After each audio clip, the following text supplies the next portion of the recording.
ආයිබෝවන් A+ YouTube නාලිකාවෙන් මම ආශානි දේවගේ අද මම මේ වීඩියෝ එක ඔයාලත් එක්ක කතා කරන්නේ පරිමිතිය වර්ගඵලය කොහොමද අවුරුදු 5ක පාස් පේපර්ස් වල ඇවිල්ලා තියෙන්නේ ඒ ගානට කොහොමද තාපුල් උත්තර ලියන්නේ කියලා මම ඔයාලත් එක්ක කතා කරන්නේ.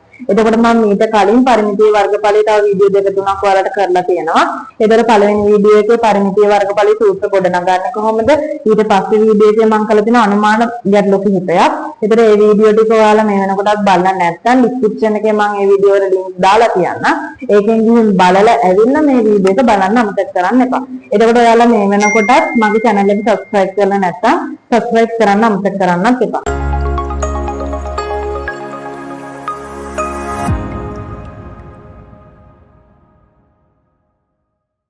හරි අපි දැන් බලමු 2023 කොහොමද ගාන ඇවිල්ලා තියෙන්නේ කියලා. ඒතර ගාන කියනවා මම රූපයේ දැක්වෙන ABC සුජුකෝණී ත්‍රිකෝණාකාර බිම් කොටසක්.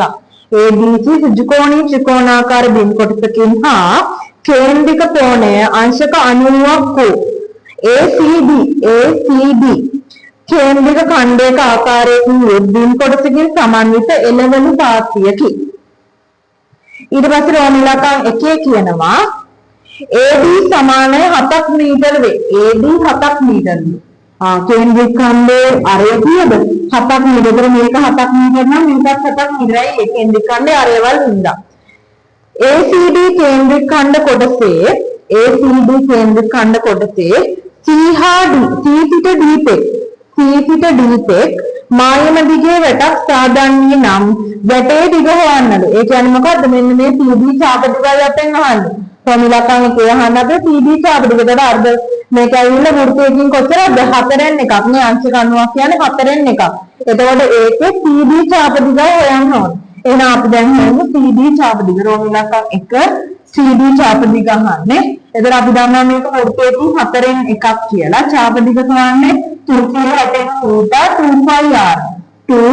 7න් 22 අරය ඇවිල්ලා කීයද? 7යි. 7ට 7 කැපෙනවා දෙවරක් 1යි දෙවරක් 2යි දෙවරක් 1යි දෙවරක් 11යි 11 සරක් කීයද? 1යි 11යි මීටර. ෆෝමියුලාකම් 2 ACD බිම් කොටසේ වර්ගඵලය. මෙන්න මේ 4න් එකක් වෙන මෙන්න මේ අංශක 90 කේන්ද්‍රික ඛණ්ඩ කොටසේ වර්ගඵලය යහන්නේ. අපි දන්නවා කේන්ද්‍රික ඛණ්ඩයේ වර්ගඵලය හොයන්න 360න් ඊට 5r වර්ගය. ඒතර මේක වෘත්තයකින් 4න් එකක්. ඒතර 5r වර්ගය 5 කියන්නේ 7න් 22 අරය ඇවිල්ලා 7යි 7 වර්ගය. හරිනේ.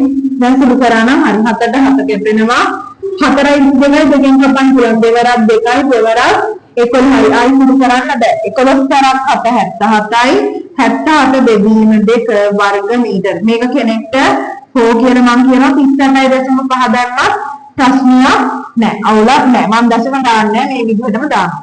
ඊට අනුලකම් 3 කියනවා ABC බිම් කොටසේ වර්ගඵලය. ABC මෙන්න මේ ත්‍රිකෝණී ත්‍රිකෝණයනේ. ත්‍රිකෝණී ත්‍රිකෝණයේ වර්ගඵලය 42ක් මීටර නම් මේකේ වර්ගඵලය 42ක් වර්ග මීටර නම් BC දිග අහනවා. BC දිග අපි දන්නවා ත්‍රිකෝණී ත්‍රිකෝණයක්. මොන ත්‍රිකෝණයක වුණත් වර්ගඵලය හොයන්න කොහොමද? ෆෝමියුලාකම් 3 වර්ගඵලය හොයන්නේ භාගයේ ගුණ කිරීම ලම්බ උස ගුණ කිරීම ආධාරක පාදේ. ඔහොම කියන්නේ. එතකොට මෙන්න මෙහෙම පුරු කරලා උත්තරය අරගෙන තියෙනවා 42ක් කියලා.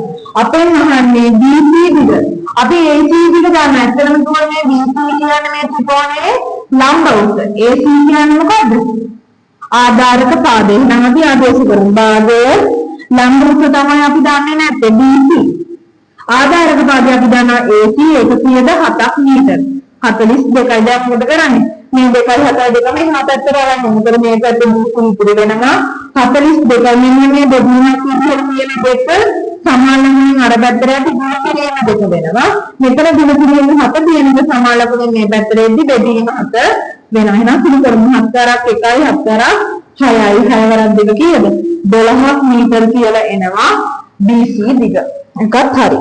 ඊට පස්සේ අන්තිම ප්‍රශ්න කියන රෝමිලකම් 4 කේන්ද්‍රික ඛණ්ඩ ආකාර බිම් කොටසේ වර්ගඵලය මෙන් 3 ගුණයක වර්ගඵලයක් ඇති ත්‍රිකෝණාශ්‍රාකාර බිම් කොටසක් BC එක් පාදයක් වෙනසේ එළවලු පාත්‍ර පිටතින් එකතු කළ යුතුය. එම ඍජු කෝණාශ්‍රාකාර බිම් කොටසේ පළල සොයා එහි මිනිස් සහිතව දල සටහනක් අඳිනවා. මොකද්ද කියන්නේ?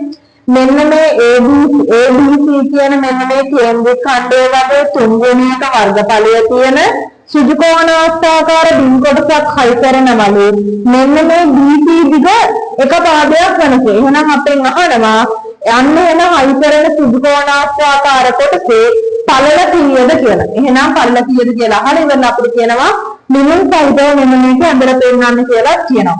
එහෙනම් අපි දැන් යනවා ඉලක්ක 4ට.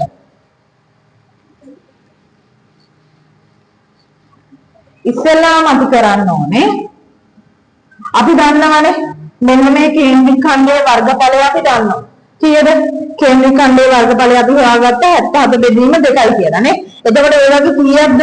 එකතු කළ යුතු ඍජු කෝණාශ්‍රාකාර කොටසේ වර්ගඵලය අපි හොයාගමු.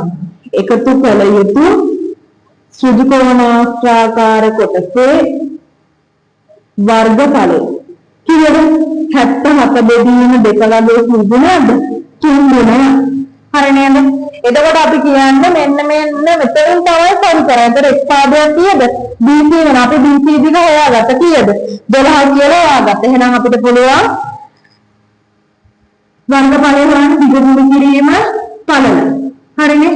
සමානයි 77 බෙදීම 2 ගුණ කිරීම 3. දිග අපි දන්නවා BC. ඒ කියන්නේ 12යි. පළල තමයි දන්නේ නැත්තේ. 77 බෙදීම 2 ගුණ කිරීමකට මම මේක සුදු කරන්නේ නැත්තේ අපිට සුදු කරන්න ලේසි වෙනවා. එතන මේ 12 එහා පැත්තට අරන් යන්න ඕනේ. පළල මේ පැත්තට අනි කර ගන්න නම්. එතන පළල සමානයි 77 බෙදීම 2 ගුණ කිරීම 3. මෙන්න මේ 12 එහා පැත්තට යනවා.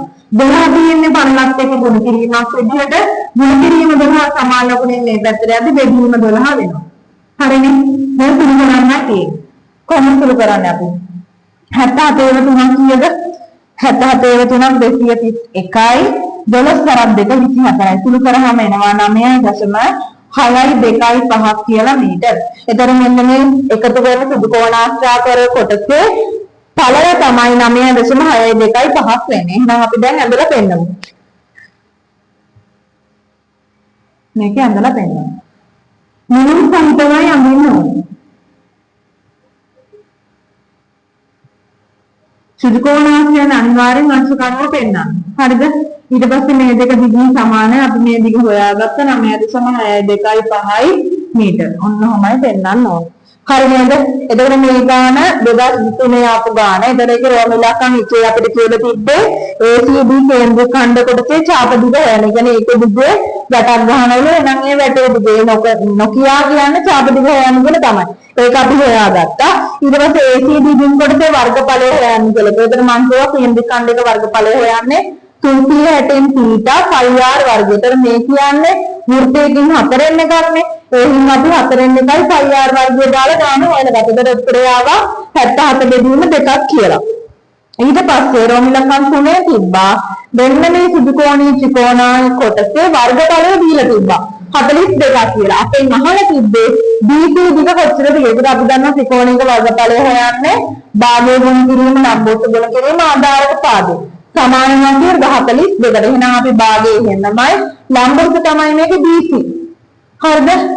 ආධාරක පාදේ අපි දන්නවා AC ඒක දිග දන්නවා 7ක් මීටර කියලා. එහෙනම් සුළු කරලා BC දිග හොයාගත්ත 12ක් මීටර කියලා. අන්තිමේටම අපිට කිව්වා මෙන්න මේකේ එකතු කරන ඍජු කෝණාශ්‍රාකාර කොටස ඒක කේන්ද්‍රික ඛණ්ඩයේ වර්ගඵලයෙන් 3 ගුණයකට සමානයි. එහෙනම් අපි ඉස්සෙල්ලාම එකතු කළ යුතු වර්ගඵලය. එකතු කළ යුතු ඍජු කෝණාශ්‍රයේ වර්ගඵලයට කිය 77 බෙදීම 2 ගුණ කිරීම 3.